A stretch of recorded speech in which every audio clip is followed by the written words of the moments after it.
We will now look at the sine rule. So first of all, we're going to start off by proving the sine rule. And the question would normally state that use the triangle below to prove the sine rule. So the very first thing that we're going to do is to construct this line over here. And it's going to run perpendicular to this base of this triangle. Then we're going to say this is our height. And we're just going to call this point D. And then since we're using the sine rule, we're going to start off by working out of this triangle and then apply sine is opposite over hypotenuse. So if I say sine of C is equal to opposite, which is that H, over hypotenuse, in this case is B, so this in this right angle triangle. And then what I'm going to do is to solve for H. So if I have H over B is equal to sine C, to isolate H, I'm just going to take this B up. So if this is over 1, then H is just equal to B sine of C. Alright, and then I'm going to do exactly the same for the second triangle.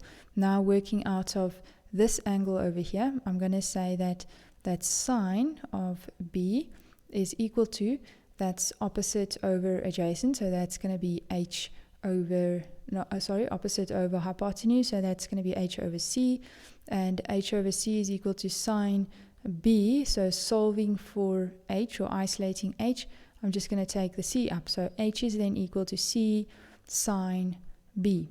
Alright, and now we have this, we've got these two expressions for H, one in terms of this and one in terms of that. So since both of them are equal to H, I can say that both of them will be equal to each other. So B sine C is equal to C sine B. And then what I'm going to do is just to, if I use the cross multiplication rule, I can take sine C down there, and I'm going to take sine B over here. So this is going to be B over sine of B is equal to C over sine of C.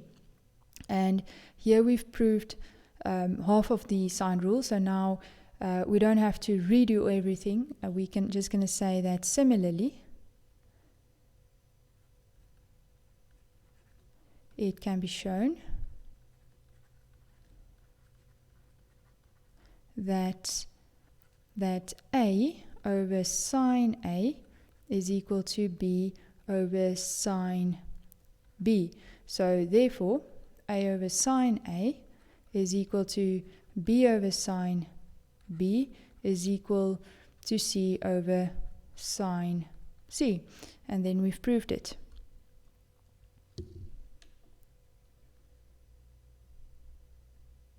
Alright, so now let's do some calculations. In this question, we need to calculate P. Now, to find this P over here, we see that this angle is across this side, and we can see that these two known sides are across each other. So this angle is known, this is across this known side. So this is where we're going to apply the sine rule.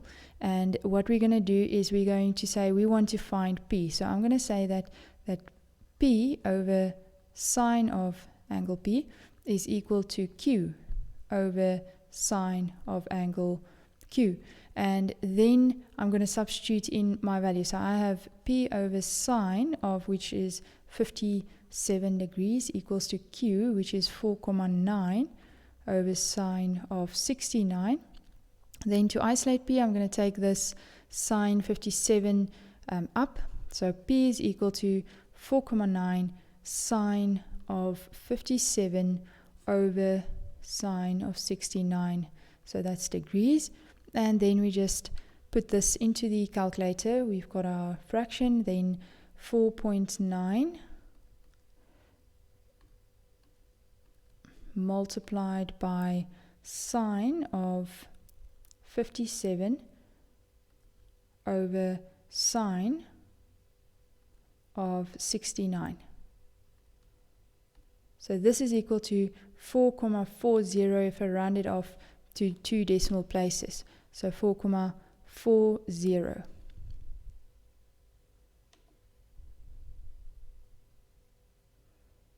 Okay, and then in this question it says find the value of angle P. So we want to find this angle over here.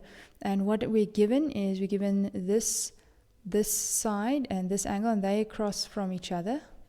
And then also this side, which is opposite this angle. So we can once again use the sine rule. So to find angle P, I'm going to start with sine P over P is equal to sine Q over Q.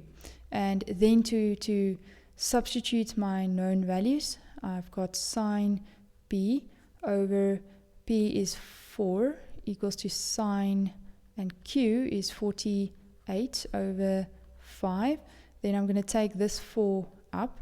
I've got sine P is equal to 4 sine 48 over 5.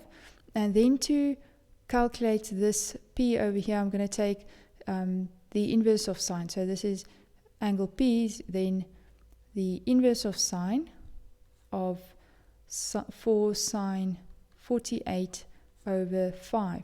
So to put that into the calculator, we have shift sine, then we make our fraction 4 times sine of 48 over 5. And that is equal to 36,48. 36,48.